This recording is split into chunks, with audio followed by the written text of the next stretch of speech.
saya nak perkenalkan teknologi ayam sagar, yang mana baki ini kita bangunkan menggunakan genetik tempatan.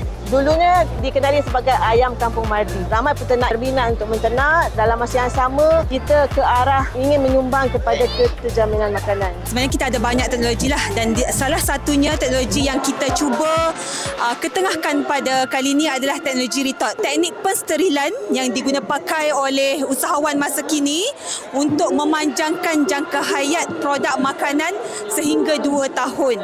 Jadi untuk Shortech Mardi kali ini, kami perkenalkan teknologi perkesanan pantas penyakit padi. Manfaatnya adalah untuk kita bantulah petani untuk mengesan secara lebih awal lah penyakit ni peringkat awal ada atau tidak.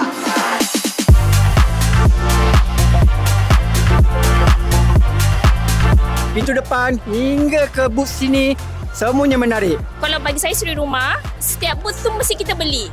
Untuk jualan pun kat sini berbaloi daripada untuk luar. Better datang sini teruslah. Kebun-kebun, ada animal, ada ayam, ada kambing tu semua. Macam mana tanam, macam mana jaga dia orang. Dia ada banyak booth, banyak game untuk budak-budak ni boleh main, dan best kan? Best kat sini, best.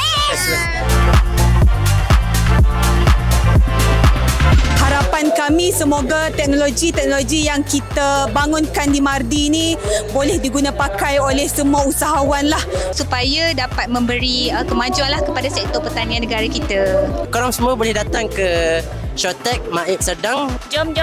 Sementara sedang berlangsung. Dan terima kasih Mardi. Shortech 2025.